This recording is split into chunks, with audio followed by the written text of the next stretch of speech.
আসসালামু আলাইকুম প্রিয় দর্শক, আপনারা কেমন আছেন? আশা করছি ভালো আছেন। আপনাদের সবাইকে আমন্ত্রণ জানাচ্ছি ইন্ডিপেন্ডেন্ট টেলিভিশনের ডিজিটাল মিডিয়া আয়োজিত নোভিসা ফার্মার সৌজন্যে আই হেলথ অনুষ্ঠানে। এবং আপনারা জানেন যে এখানে আমরা আসলে কোভিড-19 মোকাবেলায় এই মুহূর্তে আমাদের করণীয় কি করার আছে বা সামনের দিকেই আসলে আমাদেরকে কিভাবে বাঁচতে হবে, এই বিষয়গুলো নিয়েই আমরা আজকে কথা বলি।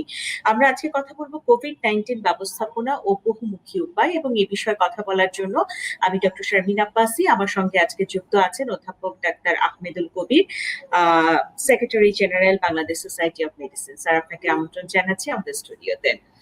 দর্শক, আপনারা জানেন যে আমাদের সঙ্গে যুক্ত হওয়ার যে সুযোগটি আছে আপনাদের ইন্ডিপেন্ডেন্ট টেলিভিশনের, আপনারা ফেসবুক পেজে যাবেন, সেখানে যে আপনাদের যে প্রশ্ন আছে বা কমেন্ট আছে লিখে আপনারা আমাদের সঙ্গে যুক্ত হতে পারবেন।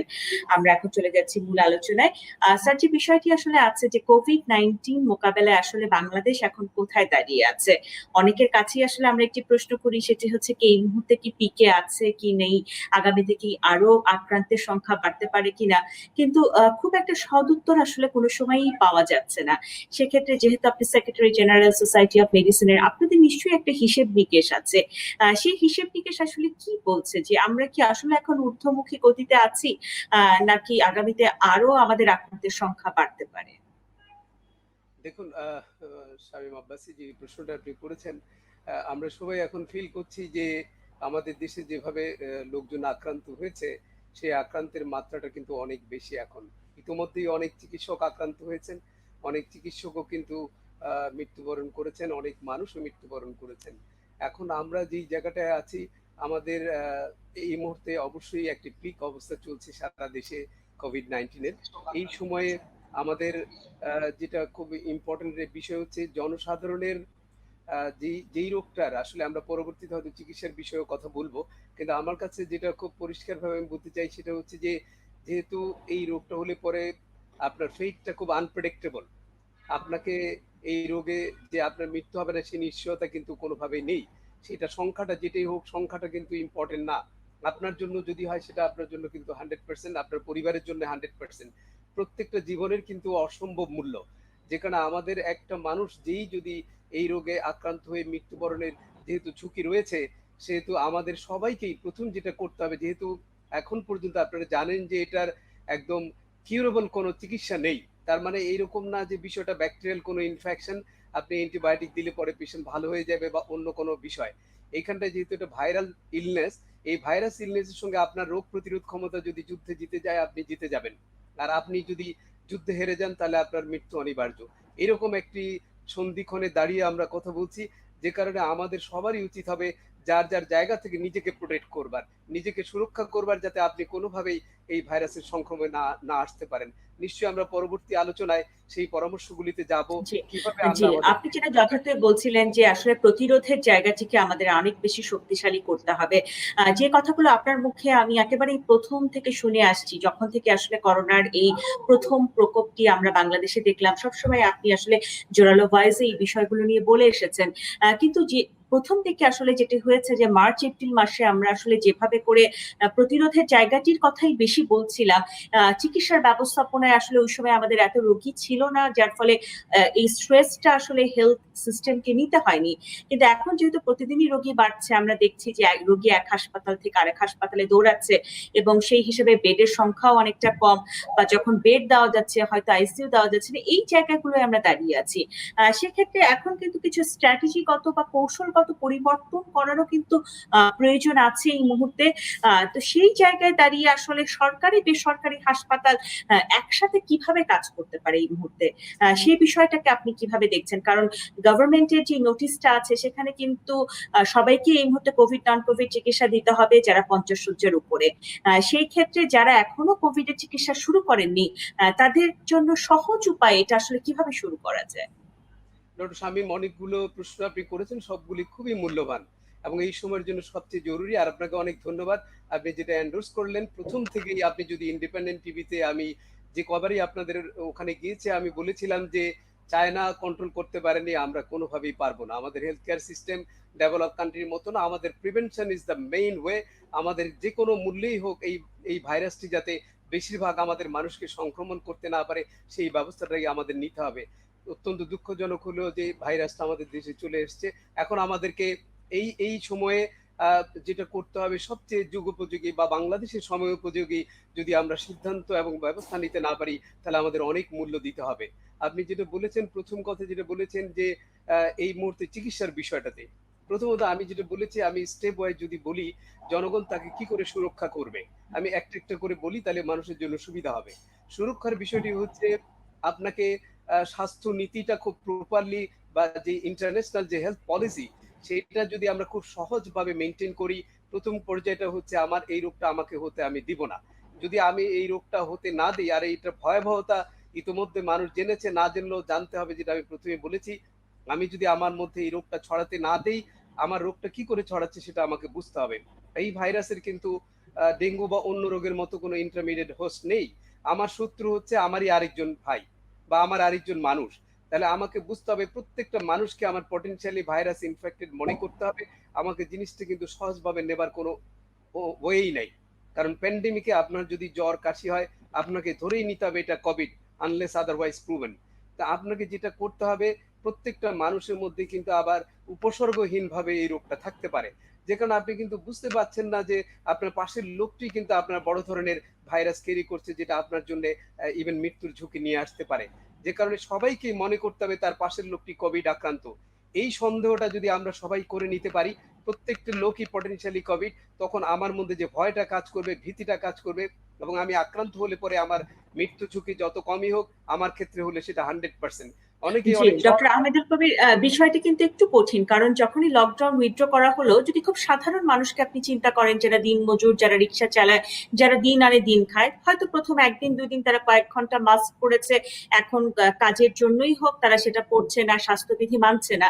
এবং আমাদের কিন্তু সমাজের বেশিরভাগ শতাংশের মানুষই সেই গ্রুপটায় পড়ে। তো সেখানে এই মুহূর্তে যে কথাটি বারবারই বলা হচ্ছে স্বাস্থ্য প্রশাসনের পক্ষ থেকে, যে জোন ওয়াইজ বাংলাদেশকে ভাগ করে দেওয়া, কারণ আমরা জানি যে অলরেডি 64 জেলায় এই মুহূর্তে আক্রান্ত, এবং তার মধ্যে কিন্তু 50টির কমে কেস আছে মাত্র 11টি জেলায়। আর তার বাকি সবগুলো জেলায় কিন্তু 50টির উপরে কেস, এবং 500 থেকে 2000-এর মতো কেস আছে এই মুহূর্তে 8টি জেলায়। তো সেই হিসাবটা যদি আমরা করি, যে তাহলে এই মুহূর্তে কি বাংলাদেশের কোনো জেলাকে গ্রিন জোন আসলে বলার মতো উপায় আছে, নাকি যে সবাই এই মুহূর্তে red zone and yellow zone?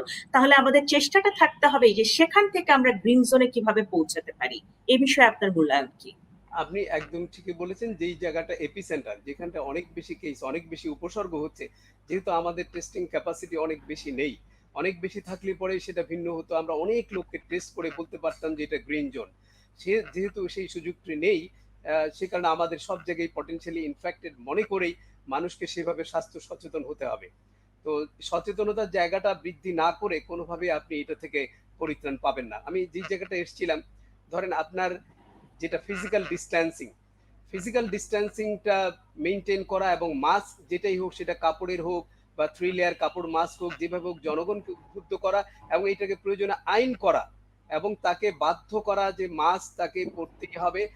সেই জন্য আমাদের যদি কোনো ফোর্স প্রয়োগ করতে হয়, সেটাও করতে হবে। এটা হচ্ছে একটা প্রিভেনশনের জায়গা। আর সহজভাবে যেটা আগেও বলা হয়েছে যে পার্সোনাল ক্লিনলিনেস, হাইজিন, সেই কথাগুলো রিপিটেডলি বলা হয়েছে। এটা হচ্ছে প্রিভেনশনের জায়গা। আর আপনি খুব গুরুত্বপূর্ণ একটা কথা বলেছেন চিকিৎসার বিষয়ে। চিকিৎসার বিষয়ে এখন আমাদের আসলে সেইভাবে বসে থাকার মতো, বা আরো আরো কিছু রোগ আসুক সেইরকম যদি কেউ চিন্তা করে, তাহলে এটা বড় ভুল হবে। কারণ ইতোমধ্যে আপনি দেখেছেন যে রোগ অনেক বেশি ছড়িয়ে গেছে, হাসপাতালগুলোতে অনেক অনেক রুগী আসছে। এইটা একটা সময় পুরো নেশনকে একটা সলিডারিটি শো করতে হবে। প্রাইভেট, সরকারি বলেন, বেসরকারি বলেন, যার যা অবস্থান আছে, সেই অবস্থান থেকে জনগণের পাশে দাঁড়াতে হবে। এখন প্রত্যেকটি প্রাইভেট হসপিটালকে, আপনি জানেন যে বাংলাদেশে বেসরকারি পর্যায়ে চিকিৎসা সেবা দিচ্ছে 65% হাসপাতাল, সরকারি পর্যায়ে চিকিৎসা সেবা দিচ্ছে 35% হাসপাতাল। তো আপনি 65% হাসপাতাল যেখানে সবসময় চিকিৎসা দিত, সেই হাসপাতালকে যদি আপনি ইনভলভ না করেন, তাহলে এই ক্রাইসিস মোমেন্টে চিকিৎসা দেওয়াটা খুবই দুরূহ হবে। যে কারণে বেসরকারি সমস্ত হাসপাতালকে এগিয়ে আসতে হবে। তাদেরও কোভিড নন কোভিড সেপারেট ইউনিট যদি সম্ভব না হয়, যেগুলো ছোট হাসপাতাল, যাদের পক্ষে ধরেন দুটো সিটি স্ক্যান মেশিন, একটি সিটি স্ক্যান মেশিন, ছোট হাসপাতালগুলোকে পুরোপুরি কোভিড ডেডিকেটেড করা যেতে পারে। আর বড় হাসপাতাল তারা কোভিড নন কোভিড জোন করে ইমিডিয়েটলি, এটা কালক্ষেপণ না করে এই মুহূর্তেই যদি আমরা জনগণকে চিকিৎসার আওতায় নিয়ে আসতে পারি। আপনি জানেন যে এই চিকিৎসাটার প্রধান এবং মূল চিকিৎসা যেটা প্রমাণিত, সেটা হচ্ছে যে অক্সিজেন। এবং সেই অক্সিজেন সাপোর্ট দিতে পারলে আমরা অনেক অনেক মানুষকে ভালো করতে পারবো। যে জি। সমস্ত রোগীরা মারা আপনি যাচ্ছে যেটি বলছিলেন যে আসলে অক্সিজেনের বিষয়টি এখানে একটা বড় বিষয় আসে। আপনাদের কথাকেই যদি ধরে নেই যে 20 থেকে 25% একেবারে সাইলেন্ট ক্যারিয়ার থাকে, ওদেরকে আসলে আমরা ডায়াগনোসিসই করতে পারি না, বা তারা হয়তো শেষ পর্যন্ত ডায়াগনোসিসে যেতে পারবে না। তো সেক্ষেত্রে তাদের অংশটা আমরা বাদ দিলাম, কিছু থাকবে মৃদু উপসর্গ হিসেবে বলাই যায় যে 10 থেকে 15% হয়তো এই মুহূর্তে হসপিটাল অ্যাডমিশন প্রয়োজন হতে পারে। তো সেই 10 থেকে 15%-এর মধ্যে আসলে যাদের হসপিটাল অ্যাডমিশন প্রয়োজন হবে তাদের বাঁচার একমাত্রই অবলম্বন হচ্ছে অক্সিজেন। কিন্তু আমাদের যেটা দেখেছি আমরা যে যে হাসপাতালগুলো দিচ্ছে অক্সিজেন সেবা, অধিকাংশেরই কিন্তু সেন্ট্রাল অক্সিজেন লাইনের ব্যবস্থাটা এই মুহূর্তে নেই। এবং ডেডিকেটেড হাসপাতালে আমাদের যে চিকিৎসকরা কাজ করছে তারা কিন্তু বারবারই বলেছে যে ম্যাডাম, যদি অক্সিজেন শেষ হয়ে যায় সিলিন্ডারকে টেনে নিয়ে আবার আরেকটা নতুন রোগীর কাছে যাওয়া, এটি কিন্তু ম্যান পাওয়ারেরও বেশ বড় একটা অভাব আছে এই মুহূর্তে। কারণ এত হেলথ কেয়ার প্রোভাইডারও এই মুহূর্তে পাওয়া যাচ্ছে না। সেক্ষেত্রে স্পেশালি যাদের সেন্ট্রাল অক্সিজেন লাইন আছে তাদেরকে যদি আমরা একটু বেশি ফোকাস করতে পারি, সেটা মনে হয় যে একটু বেশি সহায়ক হবে কিনা, আপনি কি ভাবছেন? আপনি যেটা বলেছেন সম্পূর্ণ যৌক্তিক কথা। কারণ একেকটা পেশেন্টে যখন 2 litre, 5 litre, 10 litre, 15 litres, even high flow nasal ক্যানুলাতে 70 লিটার পার মিনিট লাগবে। তো একটা সিলিন্ডারে কতটুকু অক্সিজেন থাকে? অবশ্যই যে হাসপাতালে সেন্ট্রাল অক্সিজেন সিস্টেম আছে তাদেরকে এখনই এই চিকিৎসার সঙ্গে যুক্ত করতে হবে। কারণ আমরা এই সময়ে আমাদের মানুষের জীবন নিয়ে কোনো রিস্ক নিতে চাই না। দ্বিতীয় কথাটা হচ্ছে যেটা চিকিৎসার বিষয়ে আপনি যেটা বললেন অক্সিজেন। এই মুহূর্তে আমি একটা জিনিস যেটা বলতে চাই যে আমাদের প্রত্যেকেরই কিন্তু নাগরিকদের যাদের একটু বিত্তবান বা যাদের একটু ক্যাপাবিলিটি আছে সরকারের পাশে দাঁড়ানো উচিত। তারাও প্রয়োজন হলে আমরা যেটা একটা ব্যবস্থা করতে চাচ্ছি কালকে এবং পরশু দিনের মধ্যে টেলি হেলথ সার্ভিস যেটা সেটার আমরা একটা ব্যবস্থা নিচ্ছি। সেটা আমাদের অস্ট্রেলিয়ান কিছু ডক্টর আমাদের সঙ্গে যুক্ত হচ্ছে। Australian Bangladesh front fine physician যারা বাংলাদেশ থেকে দেশের বাইরে আছেন, তারা দেশের প্রতি অনেক দরদ তাদের, তারা আমাদের সঙ্গে যুক্ত হচ্ছেন। আমরা সমন্বিত একটি উদ্যোগ নিতে চাই। এখানে আমাদের অনেক জুনিয়র ডক্টর, প্রায় 500 উপরে ডক্টর যারা এই চিকিৎসার সঙ্গে ভলান্টারিলি যুক্ত হবার চেষ্টা করছে। আমরা মানুষকে বাসায়, যেটা জি, টেলিমেডিসিন সার্ভিস বলে, সেই বাসায় জি। চিকিৎসা দেয়া, ইভেন তাদের যদি অক্সিজেন সাপোর্টও দেয়া লাগে সেই ব্যবস্থা করবার চেষ্টা করছি হাসপাতালের কিন্তু পাশাপাশি। ডক্টর আহমেদুল কবির, এখানে আসলে একটি বিষয় চলে আসে, সেটি হচ্ছে যে আমরা এত কিছু করছি, কিন্তু আসলে মানুষ কতটুকু জানতে পারছে, সাধারণ মনের মানুষ যারা, আপনি দেখবেন যদি খেয়াল করেন সাধারণ মানুষের মতো মনটাকে নিয়ে যে মানুষের মধ্যে কিন্তু শঙ্কা এই মুহূর্তে খুব বেশি, যেটি আসলে অনেক বড় একটা বিষয়। কারণ আপনারা বারবার বলে এসেছেন একটি কথা যে মনে অনেক জোর থাকতে হবে। কেউ যদি কোভিড পজিটিভ হয় তাহলে উনি মরে গেলেন না, বা নর্মাল ফ্লুকে সবসময় কোভিড চিন্তা করার আসলে কোনো উপায় নেই। এই জায়গাটায় যদি মেনে নেই আমরা, একটা বিষয় যদি আপনি একটু খেয়াল করেন যে স্বাস্থ্য অধিদপ্তরের যে নাম্বারগুলো আছে, একটা প্রেগনেন্ট মহিলা তার শ্বাসকষ্ট হলে ওই নাম্বারে ফোন দিচ্ছে, যার অক্সিজেন দরকার সেও দিচ্ছে, যার সিম্পল ঠান্ডা হাঁচি কাশি সেও ফোন দিচ্ছে, বা যার এই মুহূর্তে আইসিইউ দরকার সেও ফোন দিচ্ছে। যার ফলে ওই নাম্বার কিন্তু প্রতিদিন 80,000 থেকে 90,000 কল যাচ্ছে, যেখানে আমরা ক্যাটাগরাইজ করতে পারছি না যে আসলে এই মুহূর্তে হসপিটাল অ্যাডমিশন কতজনের দরকার, আইসিইউ কতজনের দরকার, বা যে রিচ করতে চাচ্ছে তার জন্য কিন্তু কোনো সহজ হচ্ছে না। সেক্ষেত্রে সোসাইটি অফ মেডিসিনের পক্ষ থেকে তো খুব জোরালো একটা আবেদন রাখাই যেতে পারে যে 3 মাস পার হয়ে গেল, আমরা কেন এখনো ক্যাটাগরাইজ করে হটলাইন নাম্বারগুলোকে একটু আলাদা করতে পারিনি, যার ফলে যারা একেবারে মরবিডান পেশেন্ট, একেবারে মরণাপন্ন, যারা এই মুহূর্তে জানা দরকার যে কোভিড এর কোন বেডটা খালি আছে, কোন হাসপাতাল এবং কোন আইসিইউ খালি আছে, যেটা তার জন্য রিচ করা খুব ইজি হয়। এক্ষেত্রে আপনি কিভাবে জিনিসটাকে ভাবছেন?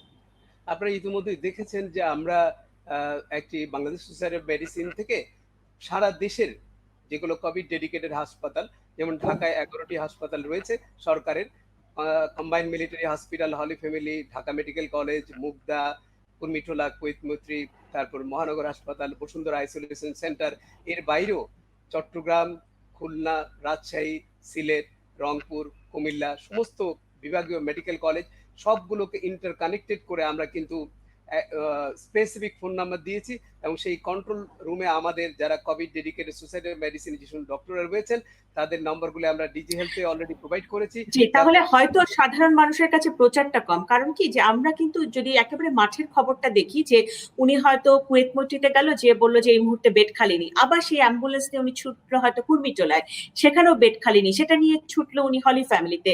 এই ছোটাছুটির মধ্যে কিন্তু রোগীদের সেবা পাওয়ার যে বিষয়টি, বা রাস্তায় অ্যাম্বুলেন্সে কেউ কেউ মারা যাচ্ছেন, এই ঘটনাটি তো ঘটছে।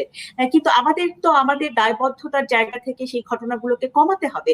সেখানে খুব সহজ পথ কি হতে পারে সাধারণ মানুষকে একেবারে পিন পয়েন্টে, যেন একেবারে টাচ করলে সাধারণ মানুষ সেবাটা পায়, রাইট। এক্ষেত্রে একটা সহজ পথ যদি আপনি বলেন। যে আপনি কিন্তু একেবারেই ঠিকই বলেছেন যে মানুষ তো জানে না যে কোন হাসপাতালে বেড খালি আছে বা আইসিইউ খালি আছে। তাকে ৪-৫টা হাসপাতালে ঘুরে গিয়ে যদি পায়, মিনহোয়াইল তো তার অবস্থা খারাপ হয়ে যাবে। ইতোমধ্যে যে ৪টি নাম্বার ডিজি হেলথ থেকে দেওয়া হয়েছে সেটা কিন্তু টেলিভিশনে স্ক্রলে বারবার দেওয়া হচ্ছে। আপনি যদি কোনো আইসোলেশন সেন্টার বা হসপিটালে যদি আপনি মনে করেন যে ভর্তির কোনো সমস্যা হচ্ছে, সেই নাম্বারে আপনি ফোন করেন। সেই নাম্বারগুলোর সঙ্গে কানেক্ট করে আপনি দেখবেন যে গতকাল প্রথম আলো পত্রিকায় দেখবেন যে আমরা ওই ৪টি নাম্বার সহ আমাদের কিন্তু সব কোভিড ডেডিকেটেড হাসপাতাল, আমাদের যে সমস্ত চিকিৎসক রয়েছে, আমরা বিটিআরসি থেকে অনেক কষ্ট করে কর্পোরেট নাম্বার নিয়েছি এবং সেই নাম্বারগুলো কিন্তু আমরা দিয়েছি ডিজি হেলথকে। তো জনগণ যদি ওই নাম্বারে কল করেন, সাথে সাথে বলে দিবে আমার ওই আর্গুমেন্টসে কুর্মিটোলা হাসপাতালে আমার একটি নাম্বার রয়েছে।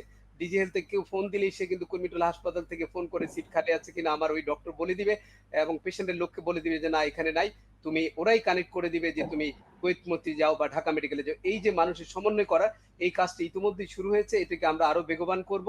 আর আরেকটি কথা আমি বলতে চাচ্ছি, যেটা যে এই যে মানুষের চিকিৎসার জন্য শুধু সরকারের উপর না, আমাদের প্রত্যেকেই কিন্তু এগিয়ে আসা উচিত। ধরেন যারা ভলান্টারি অর্গানাইজেশন কাজ করছে তারা প্রত্যেকেই কিন্তু টেলিমেডিসিন সার্ভিস দিতে পারেন এবং এটার জন্য কিন্তু এই মুহূর্তে খুব বেশি অনুমোদনের প্রয়োজন নেই। আপনি মানুষের পাশে দাঁড়াতে চান, আপনি চেষ্টা করেন, চেষ্টা করে দাঁড়িয়ে যান। আপনারা সবাই যদি এগিয়ে আসেন, কারণ আমরা সবাই মিলেই তো সরকার। ধরেন আমরা সোসাইটি মেডিসিন থেকে কাজ করছি, এরকম বাংলাদেশে ভলান্টিয়ার অনেক অর্গানাইজেশন, সবাই যদি আজকে দাঁড়িয়ে যাই আমরা, নিশ্চয়ই সমন্বিতভাবে আমরা এই যে আমাদের একটা ডিজাস্টার, এটা অবশ্যই মোকাবেলা করতে পারবো। মানুষের মনোবলকে বৃদ্ধি করবার দরকার। জি, আর জি। ডক্টর আহমেদুল কবির, আরেকটি জায়গায় একটু ফোকাস করতে চাই আপনার কাছে, যেটা নিয়ে আসলে খুব বেশি সমস্যা আমরা দেখছি, সেটি হচ্ছে যে যখনই ইন্টারন্যাশনালি অথবা ন্যাশনালি কোনো একটা ওষুধের নাম আপনারা বাই চান্স বলে ফেললেন মুখে, এরপর সেই ওষুধ মোটামুটি বাংলাদেশের কোনো ফার্মেসিতে পরের দিনই ২৪ ঘন্টার মধ্যে আর খুঁজে পাওয়া যাবে না। প্রথমে আমরা দেখেছিলাম হাইড্রোক্সিক্লোরোকুইনের কথা, ডাব্লিউএইচও একবার মানা করলো, আবার পরশুদিন থেকে ডাব্লিউএইচও এগেইন কিন্তু তার ট্রায়ালে ব্যাক করলো এই হাইড্রোক্সিক্লোরোকুইনের বিষয়ে। রেমডেসিভিরের কথা যখন আসলাম তখনও দেখলাম যে মানুষ হন্যে হয়ে খুঁজছে কোথায় কি পাওয়া যায়। এরপরে আসলো আইভারমেকটিন, তারপরে ডক্সিসাইক্লিন, এভাবে আসা যাওয়ার পথে আছেই। ৩০ টাকায় করোনা ভালো হয়ে যাবে, এরকম অনেক তথ্য আমরা পেলাম। এরপরে যেটা শুরু হলো, আসলে বাংলাদেশের মানুষ হয়তো একটু বেশি বুদ্ধিমান কিনা, অ্যালোপ্যাথিক এবং হোমিওপ্যাথিকের চিকিৎসা একসাথে মানুষ নেওয়া শুরু করলো। আসলে এই ফার্মাকোলজিক্যাল অ্যাসপেক্টটা যদি আমরা চিন্তা করি যে তাহলে কি কোনো চিকিৎসকের পরামর্শ বা ব্যবস্থাপত্র ছাড়া এই যে ওষুধগুলো ফার্মেসি বিক্রি করছে ওভার দ্য কাউন্টার হিসেবে, এটা কি আসলে জাস্টিফাইড হচ্ছে কি? শামীম আব্বাসী, আপনি একেবারে মূল জায়গায় কথা বলেছেন। এই বিষয়টা আমরা বলতে বলতে we are really tired now. আমাদের কিন্তু একটা কথা কিন্তু খুব স্বীকার করতে হবে, আমরাও চিকিৎসক হিসেবে যখন বিভিন্ন অনলাইন মিডিয়া, ফেসবুক, বিভিন্ন জায়গায় কথা বলি, একটু রেসপন্সিবল কথা বলা উচিত। অনেকেই এমনও প্রচার করছেন ইউটিউব, ফেসবুকে গিয়ে যে ৩০ টাকায় করোনা চিকিৎসা হচ্ছে। ওনারা এই সমস্ত কোনো রিসার্চ কাজের সঙ্গে জড়িত না এবং রিসার্চের ফলাফল সম্পর্কেও তারা জানেন না। আমি সম্পূর্ণ শ্রদ্ধা রেখেই বলতে চাই, আজকে দেখেন আমরা ডাব্লিউএইচও কথা বললেন, ডাব্লিউএইচও কিন্তু বিভিন্ন সময় বিভিন্ন সিদ্ধান্ত দিচ্ছে। সবাই কেমন যেন একটু অস্থির এখানে। তারা ২ দিন আগে হাইড্রোক্সিক্লোরোকুইন সম্পর্কে বলল উইথড্র করতে হবে। আবার কার চাপে পড়ে আবার বলছে হাইড্রোক্সিক্লোরোকুইন দিতে হবে। তোমরা যখন একটা স্টেটমেন্ট দাও, সেটা তো অনেক বড় স্টেটমেন্ট। আর আপনি যেটা বললেন পলিফার্মেসি, একটা জিনিস খুবই দুঃখজনক যে ওষুধের দোকানে গিয়ে আইভারমেকটিন নামক একটি ওষুধ ৩টা-৪টা করে মুড়ির মতো সারা দেশের মানুষ খাচ্ছে, যেটার কোনো স্ট্যান্ডার্ড কোনো ট্রায়ালই নেই। ওয়ার্ল্ডের কোথাও এটা রিকমেন্ডেড না আইভারমেকটিন ওষুধটা দেবার জন্য। কারণ এই ওষুধটা অ্যানিমালের উপরে ইউজ করা হয় এবং এইটা মানুষের হিউম্যান বডিতে কাজ করতে গেলে কত হাই ডোজে দিতে হবে সেটাও তারা জানেন না। নরমালি সেলুলার লেভেলে যেতে গেলে কনভেনশনাল ডোজের থেকে 10 টাইমস বেশি দিতে হয় এবং সেই 10 টাইমস বেশি যদি একটা মানুষ ওষুধ খায়, তার নিউরোলজিক্যাল ডেফিসিট থেকে আরম্ভ করে নানা রকম শারীরিক উপসর্গ হবে। তা আমি যেটা বলতে চাচ্ছি, আমরা ঢাকা মেডিকেল কলেজেও দেখছি যে সমস্ত পেশেন্টরা সিভিয়ার কোভিড ডিজিজ নিয়ে এসছেন, তাদের প্রত্যেকেই ভেবেছিলেন যে আইভারমেকটিন একটি বিশাল ওষুধ, খেলে তার কোনো সমস্যা হবে না। এই যে মানুষকে একটা ফলস সেন্স অফ কনফিডেন্স এবং ওয়েলবিং দেওয়া হলো, সেটার জন্য সে আইভারমেকটিন খেয়ে হাসপাতালের ধারে কাছেও গেলেন না এবং সিভিয়ার ইলনেস নিয়ে আসলেন। তার মানে এই সমস্ত ওষুধ তাদেরকে কিন্তু কোনো রকম প্রোটেকশন দেয়নি এবং যে ওষুধটা ইন্টারন্যাশনালি অ্যাকসেপ্টেবল না, ডাব্লিউএইচও না, পৃথিবীর কোনো গাইডলাইনে আইভারমেকটিন নামক ওষুধটি নেই। সেই ওষুধটি আজকে প্রত্যেকটি দোকানে পাওয়া যাচ্ছে। আপনি যাকেই জিজ্ঞেস করবেন আপনি কি ওষুধ খেয়েছেন, উনি বলবেন যে আমি 3টা আইভারমেকটিন খেয়ে নিয়েছি, আমি খুব কনফিডেন্ট। জি, এই যে জি। এই জায়গাগুলোকে আমাদের কিন্তু অ্যাড্রেস করবার দরকার। জি, আর ডাক্তার আহমেদুল কবির, জি, আপনি যেটি বলছিলেন যে গাইডলাইন এর কথা, আমরা দেখেছি যে আপনাদের ন্যাশনাল গাইডলাইন যেটি আছে সেটি প্রায় 7th ভার্সন মোটামুটি বের হয়ে গেছে। কিন্তু আসলে আমাদের দেশে যেখানে চিকিৎসা হচ্ছে আমরা আসলে কোন গাইডলাইন এর পথে আছি? আমরা কি WHO কে ফলো করছি নাকি আমাদের মেডিসিন গাইডলাইন ফলো করছি না ন্যাশনাল গাইডলাইন ফলো করছি? কেমন জানি একটা মিশ্র সমন্বয় আমরা দেখতে পাচ্ছি। বিষয়টি কি এরকম যে কোনো প্যান্ডেমিক সিচুয়েশন এর জন্য আসলে কোনো দেশ বা কোনো রাষ্ট্র রেডি থাকে না, এজন্য কি করবে বুঝে উঠতে পারে না, নাকি আমরা আসলে গাইডলাইনের বিষয়গুলো চিকিৎসকদেরকে ওভাবে ফোকাস করতে পারিনি? ব্যর্থতাটা আসলে কোন জায়গায় মনে হচ্ছে? প্রথম কথা হচ্ছে যে আপনি যেটা প্রথম বললেন যে সারা বিশ্বই কিন্তু এখন অস্থির, এইরকম একটা পরিস্থিতি হবে ওয়ার্ল্ড ওয়াইড কেউ সেটা ভাবেনি। তো যে কারণে অস্থিরতা সব জায়গায় বিরাজ করছে। তবে একটা জিনিস খুব স্পষ্ট যে যেই দেশে আমরা থাকি সেই দেশের ন্যাশনাল গাইডলাইনকে আমাদের ফলো করতে হবে। ন্যাশনাল গাইডলাইনের বাইরে গিয়ে কেউ যদি ওষুধ প্রেসক্রাইব করেন সেটাও কিন্তু একটা দণ্ডনীয় অপরাধ। কারণ আপনার ন্যাশনাল গাইডলাইনে কিন্তু ফরম্যাট করা আছে, যতক্ষণ পর্যন্ত আপনার ন্যাশনাল গাইডলাইন যেই গাইডলাইনটা দিচ্ছে সেটা চেঞ্জ করছে না, আপনাকে ন্যাশনাল গাইডলাইনটিকেই ফলো করতে হবে। এখন জি, বিষয় হচ্ছে ন্যাশনাল গাইডলাইনটা তৈরি হয়েছে কি করে? এটা কিন্তু কোনো সোসাইটির নিজস্ব গাইডলাইন নয়। এটাতে সমস্ত আমাদের দেশে যারা public health specialist, medicine specialist, ICU specialist, respiratory care সবাই মিলে সমন্বিত কিন্তু এই 7th ভার্সন যেটা সেটা ন্যাশনাল গাইডলাইন। আমি একটু বলে শেষ করি, যেটা ন্যাশনাল গাইডলাইন বা যে কোনো দেশের যে কোনো গাইডলাইন, ডেঙ্গু গাইডলাইন বলেন যেটাই বলেন, সেটা কিন্তু আপনাকে গাইড করবার জন্য। সেই গাইডলাইন পুরোপুরি আপনাকে ফলো করতে হবে নট নেসেসারিলি। গাইডলাইনটা হচ্ছে আপনি যাতে মিসগাইডেড না হন। এখন একজন ক্লিনিশিয়ান বা এক্সপার্ট সেই গাইডলাইন আলোকে নিজে কিন্তু উনি চিকিৎসাটা ঠিক করবেন যে কোন সময় কোন পেশেন্টকে কোনটা ব্যবহার করবেন। গাইডলাইনের বাইরে গিয়ে যত্রতত্র এইরকম বিবৃতি দেয়া এবং ওষুধ সম্পর্কে মানুষকে উৎসাহিত করা এবং যে ওষুধগুলিকে মানুষের ক্ষতি হচ্ছে সেগুলো বোধহয় না করাটাই উচিত হবে। জি, আহমেদুল কবির, একটি বিষয় আপনি নিজেও হয়তো খেয়াল করেছেন যে জাতীয় টেকনিক্যাল কমিটির যারা পরামর্শক আছেন, সেই কমিটি থেকে কিন্তু গভর্নমেন্টকে বলা হয়েছিল যে মিনিমাম এই মুহূর্তে আসলে 30,000-এর নিচে যদি মানে কেসকে শনাক্ত করার জন্য নেওয়া হয়, এটি কিন্তু আসলে একটু হুমকির জন্য হয়ে যায়। তারপরেও আমরা দেখছি 10,000 বা 12,000-এর উপরে কিন্তু আসলে টেস্ট আমরা বাড়াতে পারছি না। 52টির মতো বুথ আমরা করলাম, প্রায় 90 দিনের মতো সময়ও আমরা পার করলাম, তারপরেও কিন্তু পরামর্শক কমিটির যে পরামর্শ সেদিকে আমরা কিন্তু পৌঁছাতে পারিনি। আর একটা সিম্পল স্ট্যাটিক্যাল হিসেব যদি হয় যে আমরা যদি ধরেই নিই, কারণ আপনারাই বলেছেন যে পজিটিভ কেস যেমন আছে সেই ক্ষেত্রে 20 to 30% এর মতো অনেক সময় ফলস নেগেটিভও আসতে পারে। সেই হিসেবটা যদি আমরা মেনে নিই তাহলে কিন্তু প্রতিদিন যদি বাংলাদেশে ধরি যে 3,000 লোক আক্রান্ত হচ্ছে, তার 10% এর আসলে অনেক ক্ষেত্রে কিন্তু হিসেব অনুযায়ী ওয়ার্ল্ড ওয়াইড ডাটা হিসেবে আইসিইউ লাগতে পারে। তার মানে যদি 10% করি তাহলে সেখানে আমার দাঁড়াচ্ছে প্রায় হচ্ছে 300। তাহলে 300 মানুষের প্রতিদিন আইসিইউ লাগার কথা। আর যদি 5% মারা যায় ওয়ার্ল্ড এর হিসেবে, তাহলে 150 জন করে আসলে মানুষ প্রতিদিন মারা যায়। তাহলে এটা তো একটা নর্মাল স্ট্যাটিস্টিক্স ডাটা যেটা বিভিন্ন দেশের পাবলিক হেলথ এক্সপার্টসরা আমাদেরকে দিয়েছে। কিন্তু সেই ডাটা অনুযায়ী আমাদের তো মৃত্যুর হারও অনেক কম, আমাদের আইসিইউ অ্যাডমিশনও কম, এবং আইসিইউ টার্নওভার আপনাদের হিসেব অনুযায়ী আসলে ওভাবে করা যাচ্ছে না। কারণ আপনারাই বলেছেন যে একজন যদি আইসিইউতে যায় মোটামুটি 14 দিন বা 21 দিনের আগে তাকে ওখান থেকে উইথড্র করা যায় না। তাহলে এই যে মাঝখানের মানে ক্রিটিক্যালি ইল রোগীগুলো, ওরা কোথায় যাচ্ছে? ওরা কি মারা যাচ্ছে? আপনি যেটা বলেছেন পরে যে আমি জানি না এটা হয়তো বাংলাদেশের জিওলজিক্যাল কারণ অথবা আমাদের দেশের ইমিউনিটি বা অন্য কোনো কারণ। কারণ আমরা ইতালি এবং ইউএসএ তে যেভাবে দেখেছি, আপনি যে স্ট্যাটিস্টিক্স দিলেন সেটা ভয়ের বিষয়, কিন্তু সেরকমটা এখানে হয়তো ইমিউনিটি বা অন্য কোনো কিছু থাকতে পারে যেটা হয়তো ইনভেস্টিগেট করাও দরকার আমাদের। আহ, আরেকটা জিনিস হচ্ছে যেটা আপনি বললেন যে মানুষের মধ্যে প্রথম দিকে একটা আতঙ্ক ছিল যে এটা হলেই বোধহয় আমার লাইফ সাপোর্ট বা অন্য কিছু। আমরা দেখলাম যে সারা ওয়ার্ল্ডেই যারা ভেন্টিলেটরে যাচ্ছে তারা কিন্তু ফিরছে না। আমাদের দেশেও যারা ভালো হয়ে যাচ্ছেন তারা কিন্তু অক্সিজেন, যারা আর্লি পেয়েছেন তারাই কিন্তু ভালো হচ্ছেন। আপনার অক্সিজেন ট্রিটমেন্টটাকে আমাদের কিন্তু এনশিওর করা উচিত। আর আমাদের প্র্যাকটিক্যাল এক্সপিরিয়েন্স যে মেকানিক্যাল ভেন্টিলেটরে যারা যাচ্ছে সেটা আমরা না যায় যাতে সেই প্রিভেনশনটা এবং আর্লি ট্রিটমেন্টটা ইনশিওর করতে পারলেই বেটার। আর আরেকটা জি, যেটা বলছেন যে আপনি পরীক্ষার কথা, এখন আমি একটা জিনিস একটু, প্রথম দিকে আমরা বলেছিলাম যে অনেক বেশি পরীক্ষা করে জনগণকে চিহ্নিত করে, সেটা কিন্তু একদম বিগিনিং এ বলেছিলাম যে প্রচুর পরীক্ষা করে মানুষকে ট্রেস করো, টেস্ট করো, আইডেন্টিফাই করো, লিমিট করো, ডিজিজ স্প্রেড করতে দিও না। এটা খুব কনফিডেন্টলি বারবার বলেছিলাম যে কোনোভাবেই যাতে রোগটা না ছড়িয়ে পড়ে। এখন আপনি যে বাস্তবতায় আজকে কথা বলছেন, এখন আপনি পরীক্ষা করেন বা না করেন, এখনকার বাস্তবতা হচ্ছে আপনাকে ধরে নিতে হবে এই সবাই কোভিড। কারণ হচ্ছে যে আপনি পিসিআর এর কিছু ফ্যালাসি আছে এখানে। পিসিআর এ আপনি যেটা বললেন যে সব পরীক্ষায় যে কোভিড হবে সেরকম না, অনেক কেসে আমরা মিস করি, যে কারণে সিটি স্ক্যান ইজ এখন স্ট্যান্ডার্ড পার্ট হিসেবে ট্রিটমেন্টের জন্য খুব ভালো, যে আপনি সিটি স্ক্যান করলে early ground glass opacity detect করে আমরা কিন্তু কেস আইসোলেট করতে পারছি এবং রোগীকে চিকিৎসার আওতায় নিয়ে আসতে পারছি। জি, ডক্টর আহমেদুল কবির, একটি বিষয় ডাব্লিউএইচও যে কথাগুলোকে বলে যে কোয়ালিটি অ্যাসুরেন্সের যে বিষয়টি থাকে একটি দেশে আসলে কোভিড এর ব্যবস্থাপনার বিষয়, সেক্ষেত্রে 4T-র কথা কিন্তু বারবার বলা হচ্ছে। 1T for test, 1T for tracing, another T for treatment and another one is transparency. আমরা টেস্টে পিছিয়ে আছি, আমরা ট্রেসিং এ পিছিয়ে আছি, ট্রিটমেন্টে আমরা বেড দিতে পারছি না, অ্যান্ড ট্রান্সপারেন্সি সম্পর্কে আসলে আপনি ভালো আইডিয়া রাখেন আমার থেকে। তো সেক্ষেত্রে কি আসলে ব্যবস্থাপনাটা খুব বেশি জোরালো অবস্থায় আছে, নাকি এখনো কৌশল পরিবর্তনের একটি বিষয় আছে?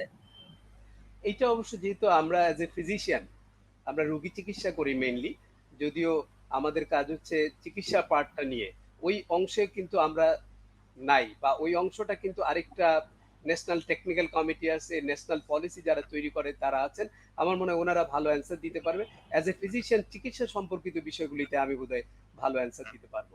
জি, এখানে কিন্তু আমাদের যারা মিড লেভেল চিকিৎসক আছে বা যারা তরুণ চিকিৎসক ফ্রন্ট লাইনে যারা মেইনলি এই মুহূর্তে হাসপাতালগুলোকে বাঁচিয়ে রেখেছে, ওদের একটি আক্ষেপ বা কষ্টের কথা যদি আপনাকে আমি জানাই, তারা যেটা বলে যে প্রাইভেট মেডিকেল কলেজ হোক অথবা গভর্নমেন্ট মেডিকেল কলেজই হোক, হসপিটাল অথরিটি কিছু বেঁধে দেওয়া নিয়ম কানুনের জন্য মাঝে মাঝে দায়িত্ব পালনের ক্ষেত্রেও কিন্তু কিছু সংকুচিত রোল পালন করতে হয়।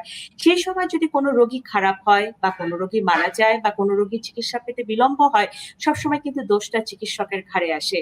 কেউ কিন্তু ক্লিনিক মালিকের কথাও বলেন না, বেসরকারি হাসপাতাল মালিকের কথাও বলেন না, বা সরকারি হাসপাতালের ডিরেক্টরের বিষয়টিও অনেক পরে আসে। তার মানে যখনই চিকিৎসার ব্যবস্থাপনায় কোনো সমস্যা, আপনি যেটি বলছিলেন যে চিকিৎসকের কাজ শুধুমাত্রই চিকিৎসা সেবা দেওয়া, আর ব্যবস্থাপনা ত্রুটির কারণেও যদি কোনো সমস্যা হয় চিকিৎসা দিতে, দোষ কিন্তু সবসময় ডক্টরের। দোষ কিন্তু সবসময় ডক্টরের, তাকেই বলা হয় সে কষাই, সে ঠিক চিকিৎসা দেয়নি। সেই জায়গাটা আসলে সাধারণ মানুষের ভিউজটাকে তো আসলে একটু হলেও পরিবর্তন করার দরকার আছে। আপনি প্রথমে যে কথা বলছিলেন যে কোভিড এর চিকিৎসা দেওয়ার জন্য প্রচুর চিকিৎসক নিবেদিত প্রাণ, এবং তারা অনেকেই এই মুহূর্তে কোভিডে আক্রান্ত, তাদের পরিবারও কোভিডে আক্রান্ত, এবং আপনার হিসেবেও নিশ্চয়ই এই মুহূর্তে চিকিৎসকরা নিরলস কাজ করে যাচ্ছে এবং কেউই আমরা দেখছি যে কাজে ফাঁকি দিচ্ছে না বা আমি কোভিড এর চিকিৎসা করব না, এমন স্টেটমেন্টও কিন্তু ওভাবে আমরা কোনো চিকিৎসকের মুখ থেকে পাইনি। আপনার অবজারভেশন কি? এই দেশের চিকিৎসকরা কিন্তু আপনি যেটা বললেন, আমরা দেখেছি, আমরা তো সরাসরি আমাদের ছেলেপেলেরা যেভাবে কাজ করছে, তারা কিন্তু খুব নিবেদিত প্রাণ হিসেবে কাজ করছে। প্রত্যেকটি হাসপাতালে চিকিৎসকরা তাদের নিজস্ব মানে রিস্কিং এই কাজটা, যেটা চিকিৎসার কাজ, এটা কিন্তু নট অনলি রিস্কিং হিমসেলফ, তার ফ্যামিলিতেও কিন্তু অনেক বেশি রিস্ক, এবং এই রিস্কটা কিন্তু খুব সরাসরি। অন্যরা রিস্কে আছেন সেকেন্ডারি রিস্কে, কিন্তু চিকিৎসকরা কিন্তু প্রাইমারি রিস্কের মধ্যে আছে। আজকে অনেক চিকিৎসকই কিছুটা ইয়েতে আছে যে চিকিৎসকরা যদি আক্রান্ত হয় তাদের জন্য অবশ্যই একটা চিকিৎসার ভালো ব্যবস্থা থাকা উচিত, যে কারণে তারা কিন্তু সরাসরি এই রিস্কের সঙ্গে সে এবং তার ফ্যামিলি জড়িত।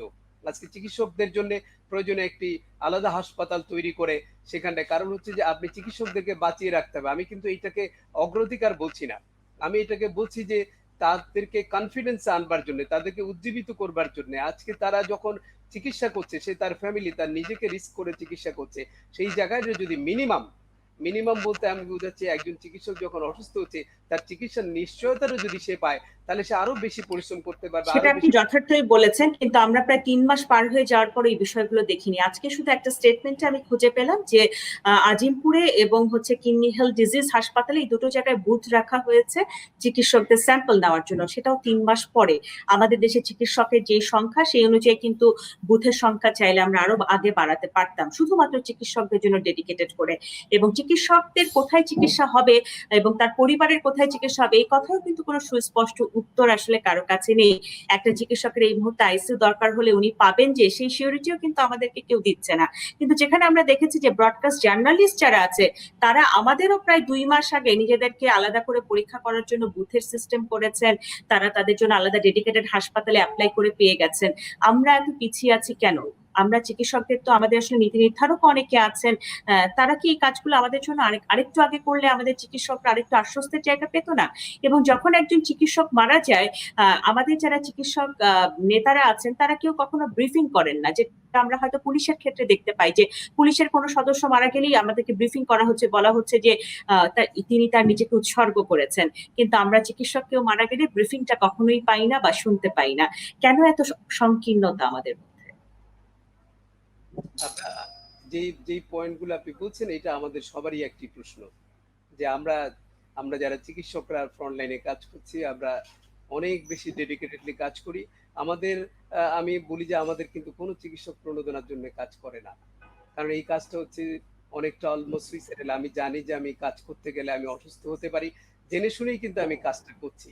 সুতরাং আমরা কি চাই? আমাদের একটি মূল্যায়ন চাই, আমাদের একটি কাজের স্বীকৃতি চাই, এর চেয়ে বেশি কিন্তু আমরা চাই না। এবং আমাদের চিকিৎসা এই কাজের সঙ্গে জড়িত হয়ে আমরা যাতে অসুস্থ হলে পরে আমরা চিকিৎসার ব্যবস্থা পাই, এই সাধারণ আমাদের এই দাবিগুলো, এর চেয়ে বেশি কিন্তু আমাদের নেই। আর যেটা আপনি বলেছেন যে এর আগেই চিকিৎসকরা যারা যেখানটায় কাজ করছেন, যে কোনো কিছু হলেই চিকিৎসকদের উপরে দায়ভারটা আসে, সেই জায়গাটা চিকিৎসকের কিন্তু ডিসিশন মেকিং রাইট কিন্তু অনেক কম। সে কারণে আমরা বলতে চাই যে আমাদের এই জায়গা, আপনি যে প্রশ্নগুলো করলেন, এগুলো অবশ্যই এই জিনিসগুলো অ্যাড্রেস করা উচিত, যাতে আমার চিকিৎসকরা মানে তাদের জায়গা থেকে ভালোভাবে কাজ করতে পারে। এখানে আরেকটি বিষয় যেটি আছে সেটি হচ্ছে যে এই যে চেম্বার গুলোকে একটু সংকুচিত করে নিয়ে আসা হয়েছে, ইমার্জেন্সি অপারেশন ছাড়া করা হচ্ছিল না। তো আমরা তো আসলে 3 মাস পার করে ফেললাম।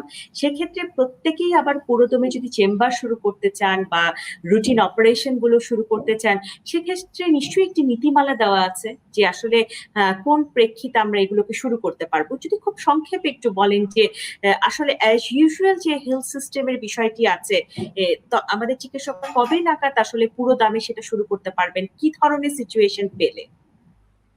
হ্যাঁ, এখন যেহেতু আপনার যে কোনো চিকিৎসকই ধরেন, আমরা আজকে আপনার এই অনুষ্ঠানের জন্য আমি চলে আসতে হচ্ছে, আমাকে রুগী দেখতে হচ্ছে, আমরা পেশেন্ট দেখছি। এখন যার যার এই পরিস্থিতিটা আসলে তো খুব আনপ্রেডিক্টেবল যে কতদিন চলবে। তা আমরা তো জনগণকে চিকিৎসা না দিয়েও থাকতে পারবো না, এটা আমাদের পেশা। যখনই আমরা ওত নিয়েছি, আমরা বলেছি যে আমরা জনগণের সেবায় নিজেকে উৎসর্গ করব। এই জায়গাটা কিন্তু আমাদের ভুলে গেলে চলবে না। আমাদের যত বিপত্তিই থাকুক, আজকে এই এই এই যে মানুষের যে মানবিকতার বিষয়টা, মানুষের পাশে দাঁড়ানো, চিকিৎসক হিসেবে কিন্তু আমরা কমিটেড, আমাদের দাঁড়াতেই হবে। অন্য কেউ না এগিয়ে আসলেও চিকিৎসক হিসেবে আমাকে মানুষের পাশে দাঁড়াতেই হবে। আর যে বিষয়টা হচ্ছে, আমাকে জেনে শুনেই নিজের সেফটি এবং সিকিউরিটি নিশ্চিত করে আমাদের চিকিৎসা ব্যবস্থা কিন্তু নিশ্চিত করতে হবে। আজকে জি, ধরেন আমি ডক্টর আহমেদুল কবির, একটি বিষয় সেটি হচ্ছে যে জোন তো আমরা ভাগ করে ফেলবো, কিন্তু রেড জোন থেকে কোনো মানুষ ইয়েলো জোনে আসবে না বা গ্রিন জোনে আসবে না। কারণ আপনি জানেন যে এই মুহূর্তে অফিস আদালত খোলা আছে, এই মুহূর্তে কিন্তু আমাদের গার্মেন্টস শ্রমিকরা কাজ করছে। সেক্ষেত্রে নারায়ণগঞ্জে যে গার্মেন্টস শ্রমিক কাজ করে তাদের অনেকে কিন্তু গাজীপুরে তাদের অফিস আছে, ঢাকায় তাদের অফিস আছে। তাহলে সেই মানুষগুলো যে আসবে না, সেটাকে এনশিওর আসলে আমরা কিভাবে করব? কারণ জীবিকার তাগিদে তো তাকে ফেরত যেতেই হবে নিজের কর্মক্ষেত্রে। তা তো বটেই। আর এখন আপনি ওই আরেকটা যে জায়গাটা আপনি ছিলেন চিকিৎসার বিষয়ে, অনেকেই কিন্তু ইতিমধ্যে টেলিমেডিসিনের মাধ্যমে ওয়ার্ল্ড ওয়াইড কিন্তু এটা এখন স্বীকৃত, যে ধরেন একটু বয়স্ক যারা মানুষ, যাদের ধরেন একটু আমাদের সেই স্কিল, যাদের বেশি এক্সপিরিয়েন্স অনেক, আমাদের শিক্ষকরা যারা, এরা বেশিরভাগই 50 ঊর্ধ্ব এবং তাদের কিন্তু অনেক কোমরবিডিটি রয়েছে। তাদের diabetes, hypertension, kidney disease, asthma. তো ওনারা কিন্তু টেলিমেডিসিন সার্ভিস অলরেডি শুরু করেছেন, যাতে ডিস্টেন্স থেকে অন্তত মানুষকে চিকিৎসা, আমাদের এই পর্যায়ে কিছু কিছু ডিফারেন্ট স্টেপ যেমন ডেভেলপ কান্ট্রিতে নেওয়া হচ্ছে, সেরকম স্টেপসে গিয়েও মানুষকে চিকিৎসা সেবা দিতে হবে। তার মানে এই নয় যে আপনি একদম রোগীর কাছে গিয়ে এক্সামিন করেই সব চিকিৎসা দিতে হবে। আমরা অনেক সময় অনেক সিনিয়র চিকিৎসকদের মূল্যবান মতামতের জন্য অপেক্ষা করি। এই ক্ষেত্রে টেলিমেডিসিন সার্ভিসটাকে অবশ্যই আমাদের জি, এখানে আস্তে আস্তে অ্যাডপ্ট করতে হবে। আপনি অসাধারণ একটা কথা বলেছেন টেলিমেডিসিনের বিষয়টি, এবং আমরা দেখেছি যে বিভিন্ন society, medicine society, gynae surgery, তারাও কিন্তু পেডিয়াট্রিক্স শুরু করেছে টেলিমেডিসিন এবং চেষ্টা করছে রোগীদের প্রত্যেকের প্রত্যেকের অবস্থান থেকে যতটা কাজ করা যায়। একটি বিষয় যদি আপনার সামনে একটু তুলে ধরি, সেটি হচ্ছে যে আমাদের বাংলাদেশে এমডি ডিগ্রিধারী ক্রিটিক্যাল কেয়ার মেডিসিন স্পেশালিস্ট আছে 35 জন। তার মধ্যে একজন এই মুহূর্তে ইউএসএ তে আসছে, তাহলে সেই হিসেবে আছে 34 জন। আর যারা হচ্ছে মেডিসিন বা অ্যানেস্থেশিয়ার ডাক্তার হয়ে যারা আসলে আইসিইউতে কাজ করার অভিজ্ঞতা রাখেন, এমন ডাক্তার হয়তো 100 জন হবে, তাহলে ধরে নিলাম টোটাল 150 জন। 150 জনকে দিয়ে আসলে এই মুহূর্তে আইসিইউর পুরো চাপটা আমাদের নিতে হবে, এবং মাননীয় প্রধানমন্ত্রীও কিন্তু বলেছেন যে ঢাকার বাইরে এই মুহূর্তে যত দ্রুত সম্ভব আইসিইউ সেট আপ করাটা প্রয়োজন। কিন্তু রাতারাতি তো আমরা ম্যান বিহাইন্ড দ্য মেশিন তৈরি করতে পারবো না। আমরা আইসিইউ সেবিকাও হঠাৎ করে তৈরি করতে পারবো না, রেসপিরেটরি থেরাপিস্ট যারা আছে তাদেরকেও হঠাৎ করে তৈরি করতে আমরা পারবো না। এই মুহূর্তে হয়তো 12 জন বা 14 জন মাত্র রেসপিরেটরি থেরাপিস্ট আছে বাংলাদেশে। সেই জায়গাটায় দাঁড়িয়ে যেমন টেলিমেডিসিন একটা বিষয় হতে পারে, ঠিক তেমনি ভাবে ভার্চুয়ালি ওয়ার্ক করার জন্য ইলেকট্রনিক আইসিইউ তো একটা বড় ভূমিকা এখানে পালন করতে পারে। অর্থাৎ আমার যে ডক্টরটি হয়তো আইসিইউতে কাজ করবেন রংপুরে, সে হয়তো ওখানে সাপোর্ট পাচ্ছেন না। সেক্ষেত্রে আইসিইউতে একটা বড় টিম থাকতে পারে, যাদের সাথে হয়তো ইলেকট্রনিকি হয়তো আমরা বলতে পারি যে 24 ঘন্টার মধ্যে সন্ধ্যা 7টায় সবাই আপনারা একসাথে বসছেন, আপনারা মতামত দিচ্ছেন এবং সেভাবে সেন্ট্রালি একটা কন্ট্রোল হচ্ছে। কারণ আমরা রাতারাতি আমাদের ম্যান পাওয়ার বাড়াতে পারবো না। সেক্ষেত্রে এই অপশনটি নিয়ে কি আসলে এই মুহূর্তে কাজ করার কোনো প্রয়াস আছে কিনা আপনাদের পক্ষ থেকে? ডেফিনেটলি এটা আছে, কারণ হচ্ছে আমরা প্রতিনিয়ত সেটা করছি। ধরেন আমরা কিন্তু এভরিডেতে, আমি এখন ঢাকা মেডিকেলে কাজ করছি, আমার হেড অফ দি ডিপার্টমেন্ট আমার ঢাকা মেডিকেল কলেজের প্রিন্সিপাল আছেন, আর head of the department professor Mujibur Rahman এখন কাজ করেন, প্রিন্সিপাল কানাবুল কালাম আজাদ স্যার। তা আমরা কিন্তু প্রত্যেকটা পেশেন্ট নিয়ে আমরা এখন যেটা করছি, আপনি যেটা বললেন জুম মিটিং করা যায় খুব সহজে। আমরা জুনিয়র চিকিৎসক থেকে আইসিইউ এক্সপার্ট থেকে সবার সঙ্গেই যখনই যে কোনো একটা পেশেন্ট খারাপ হচ্ছে আমরা জুম মিটিং এ কানেক্ট করে সেই পেশেন্ট সম্পর্কে কিন্তু অ্যাডভাইস দিচ্ছি। এটা পর্যায়ক্রমে সব জায়গায় হচ্ছে। আপনারা জানেন যে এখন ওয়েবিনারও হচ্ছে, বিভিন্ন জায়গায় ট্রেনিং গুলো হচ্ছে কিন্তু জুমের মাধ্যমে। আর আরেকটা বিষয় যেটা হচ্ছে চিকিৎসার বিষয়, এখন একটা জিনিস বাইরে যেটা করছে যে keep your stethoscope in your pocket, কারণ আপনাকে কিন্তু ভার্চুয়াল পেশেন্ট দেখা, আপনি কিছু কিছু কাজ আছে, যেমন ধরেন আপনার যেহেতু এগুলো প্রোটোটাইপ পেশেন্ট, আপনি মনিটর আছে, আপনার পেশেন্টের অক্সিজেন স্যাচুরেশন আপনি দেখতে পাচ্ছেন, ভিডিও কলে আপনি দেখতে পাচ্ছেন, হোয়াটসঅ্যাপে পেশেন্টকে কন্টিনিউয়াস ফলো আপ করতে পাচ্ছেন, আপনি ইলেকট্রনিক যে কথাটার কথা বললেন, ভার্চুয়ালি আমাদের সেই দিকেই আগাতে হবে। আর আরেকটা জিনিস যেটা হচ্ছে, ধরেন এখন মেডিসিনের যে সমস্ত চিকিৎসকরা আছেন তাদের কিন্তু অনেক বড় দায়িত্ব এবং তারা পালনও করছেন। তারা কিন্তু একই দিকে আইসিইউ এক্সপার্ট, তারা মেডিসিন এক্সপার্ট, তারা কোভিড চিকিৎসাও করতে পারেন, রেসপিরেটরি মেডিসিনের যারা আছেন সবাই কিন্তু আমাদের দেশে প্রত্যেকেই যারা আছেন তারা কিন্তু এইখানটায় কাজ করছেন। আর আপনি যেটা বললেন, রাতারাতি তো সবকিছু পরিবর্তন করা সম্ভব নয়, আমাদের যা আছে সেটা নিয়ে কিন্তু আমাদের জনগণের পাশে দাঁড়িয়ে চিকিৎসার সর্বোচ্চ ব্যবস্থাই আমাদের করতে হবে। এখানে একজন রোগী আমাদেরকে প্রশ্ন করেছেন যে যদি কোনো রোগী করোনা হাসপাতালে আসলে জায়গা না পান, সেক্ষেত্রে আসলে উনি সেই মুহূর্তে কি করতে পারেন? নিজেই কি অক্সিজেন সিলিন্ডার দিয়ে অক্সিজেন নেওয়ার ব্যবস্থা করতে পারবেন, না কি করবেন? আসলে ওনাকে তো বাঁচতে হবে।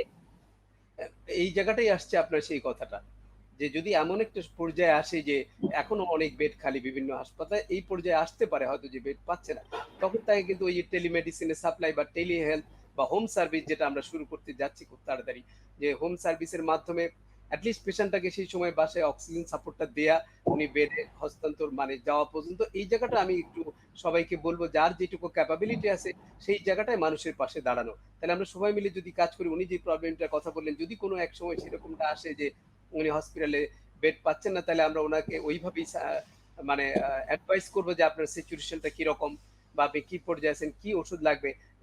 বেশিরভাগ পেশেন্টকে অনেককে কিন্তু বাড়িতেও চিকিৎসার ব্যবস্থা করতে হবে। আপনি ইউএসএ দেখেন, ইউকে তে বলেন, ইতালিতে বলেন, অনেক রোগী কিন্তু এইচ কেয়ার বলে ওরা, তারা হোম কেয়ারে কিন্তু চিকিৎসা পাচ্ছে। এবং ইতালিতে এমনও ঘটনা ঘটেছে যে অনেক বয়স্ক লোকজনকে বলা হয়েছে তোমরা হোম কেয়ারেই থাকো, তোমাদের সেখানে আমরা চিকিৎসা পৌঁছে দিব। আমাদেরও কিন্তু একটা পর্যায়ে সেই জায়গায় যেতে হবে, আমাদের প্রত্যেকটা মানুষের পাশে দাঁড়াতে হবে। ডক্টর আহমেদুল কবির, আমরা একেবারে শেষ পর্যায়ে আছি। আপনার মুখ থেকে কিছু আশা জাগা নিয়ে কথা শুনতে চাই। মানুষের ভয় যেন দূর হয় এবং সাধারণ মানুষ যেন একটু হলেও আস্থার জায়গাটি ফিরে পায়। কারণ দিন শেষে সবার কথা একটাই, সেটি হচ্ছে আমি বাঁচতে চাই। তো এই বেঁচে থাকার আসলে কি অবলম্বন হতে পারে এই মুহূর্তে? এইটা হচ্ছে ২-৩ টা বিষয় আমি বলতে চাই। সেটা হচ্ছে আ এখন পর্যন্ত আমরা যেটুকু দেখছি, মানুষ আ তার মনোবলটা একটু ধরে রাখতে হবে। কারণ মনোবলটা হারিয়ে গেলে তার কিন্তু ইমিউনিটি কমে যাবে। রোগ প্রতিরোধ ক্ষমতাটা কিন্তু মানুষের মনোবলের উপরে ডিপেন্ড করে। আপনি দেখবেন যে অনেক খারাপ সংবাদ শুনবার পরে কিন্তু দেখা যায় বাবা, আ ছেলে মারা গেলে বাবা কিন্তু হার্ট অ্যাটাক করে। সেটা কিন্তু হয়। এটা সায়েন্টিফিক বলি আর আনসায়েন্টিফিক, প্রত্যেকটা মানুষকে এই সময় তার মনোবলটা ধরে রাখতে হবে এবং তার রোগ প্রতিরোধ ক্ষমতা বাড়াবার জন্যে যেগুলো করা উচিত, তার বেশি আমিষ সমৃদ্ধ খাবার খাওয়া, ভিটামিন সি, জিঙ্ক, ভিটামিন বা ইমিউনিটি যেটা বাড়ানো সেটাকে তাকে করতে হবে। দ্বিতীয় বিষয় হচ্ছে যে আমি ১ম এই যে বলেছিলাম যে আক্রান্ত যাতে না হই সেই ব্যবস্থাটার দিকে তাকে জোর দিতে হবে। তার স্বাস্থ্য সচেতনতাকে বাড়াতে হবে। আর আরেকটি বিষয় হচ্ছে এটার বিজ্ঞানসম্মত চিকিৎসা রয়েছে। স্টেপ ওয়াইজ তাকে যেতে হবে। অপ্রয়োজনীয় চিকিৎসা এবং যেগুলো হচ্ছে আপনার সায়েন্টিফিক্যালি সাউন্ড না, সেই ওষুধগুলি খেলে পরে তার আরো বেশি সাইড ইফেক্ট এবং ক্ষতির সমস্যার সম্মুখীন হতে হবে। রেজিস্টার্ড চিকিৎসকের পরামর্শ অনুযায়ী তাকে চিকিৎসা করতে হবে। আর আরো যে বিষয়টা খুব ইম্পর্টেন্ট, অনেকেই ভাবছেন যে আমি এটাতে আক্রান্ত হলে চিকিৎসক এবং হাসপাতালে কাছাকাছি যাব না, একটু লুকিয়ে রাখবো, সেটা কিন্তু আরেক ভয়াবহ পরিণতি। আপনাকে বুঝতে হবে যে আপনার অক্সিজেনটা কমে গেলে আপনি খুব তাড়াতাড়ি যদি অক্সিজেনের পেয়ে যান তাহলে আপনার কিন্তু বেঁচে যাওয়ার সম্ভাবনা অনেক বেশি। তার মানে হচ্ছে আপনি যদি দেরি করে চিকিৎসকের কাছে যান, মনে করেন যে আপনার অক্সিজেনটা কমে গেছে, আপনি ইগনোর করলেন। কিন্তু এমন একটা পর্যায়ে গেলেন যে আপনার অক্সিজেন অনেক কমে গেছে, তখন যত বড় সাপোর্টই আপনি দেন, আইসিইউতে নেন, ভেন্টিলেটরে দেন, আপনার জন্য সমস্যা হয়ে যাবে। তার মানে হচ্ছে যে দ্রুততার সঙ্গে আপনি পালস অক্সিমিটার যদি সম্ভব হয় বা অক্সিজেন স্যাচুরেশন আপনার যদি সামান্যতম খারাপ লাগে, আপনি হয় টেলিমেডিসিনের মাধ্যমে চিকিৎসকের পরামর্শ নেন অথবা নিকটস্থ কোভিড হাসপাতালে যান। খুব তাড়াতাড়ি আপনি চিকিৎসকের কাছে যেতে পারলে আপনার কিন্তু রিস্কটা অনেক কমে যাবে। তবে এইখানে সবাই আশাহত হওয়ার দরকার নেই। আমরা সবাই আপনাদের পাশে আছি। সমস্ত চিকিৎসকরা আপনাদের পাশে আছি। আমরা সবাই মিলে নিশ্চয়ই এই করোনা যুদ্ধে জয়ী হব। সবাই একসাথে যদি কাজ করি, এই মুহূর্তে কিন্তু সলিডারিটি দরকার। কোনো বিভেদ দরকার নেই। আমরা অনেক সমালোচনা করেছি, সমালোচনা করতে পারবো, সামনেও করতে পারবো। It will not bring anything for us. আমি চাই যে আমরা সবাই একটি যুদ্ধক্ষেত্রে সবাই মিলে চিকিৎসকরা সহ সব মানুষ একাত্ম হয়ে যদি আমরা কাজ করি, নিশ্চয়ই আমরা এই করোনার এই পরিস্থিতি আমরা মোকাবেলা করতে পারবো। ডাক্তার আহমেদুল কবির, আপনাকে অসংখ্য ধন্যবাদ ব্যস্ততার মাঝেও আমাদেরকে সময় দেওয়ার জন্য। আশা করছি আপনি সুস্থ থাকবেন, ভালো থাকবেন এবং সবসময় রোগীদের পাশে থাকবেন। আপনাকে অসংখ্য ধন্যবাদ। আপনাকেও ধন্যবাদ। দর্শক, আমরা এতক্ষণ ছিলাম ইন্ডিপেন্ডেন্ট টেলিভিশনের ডিজিটাল মিডিয়া আয়োজিত নোভেস্তা আই হেলথে। আমরা আজকে কথা বলছিলাম খুব গুরুত্বপূর্ণ একটি বিষয় নিয়ে, কারণ কোভিড-19 মোকাবেলায় এই মুহূর্তে আসলে ব্যবস্থাপনা কি হতে পারে, কিভাবে এবার রোগীদের আশ্বস্তের জায়গা আমরা ধরে রাখতে পারি, এই বিষয়গুলোই আমরা নিয়ে কথা বলছিলাম অধ্যাপক ডাক্তার আহমেদুল কবিরের সঙ্গে, যিনি সেক্রেটারি জেনারেল সোসাইটি অফ মেডিসিনের, এবং তিনি বিভিন্ন দিক নির্দেশনামূলক কথা আমাদেরকে জানানোর চেষ্টা করেছিলেন। আগামী সপ্তাহে আবারও দেখা হবে ঠিক একই সময়। সেই পর্যন্ত আশা করছি সবাই সুস্থ থাকবেন, ভালো থাকবেন, স্বাস্থ্য সচেতন থাকবেন, মুখে মাস্ক ব্যবহার করবেন এবং নিয়মিত বিরতিতে হাত ধুতে থাকবেন। সবাইকে অসংখ্য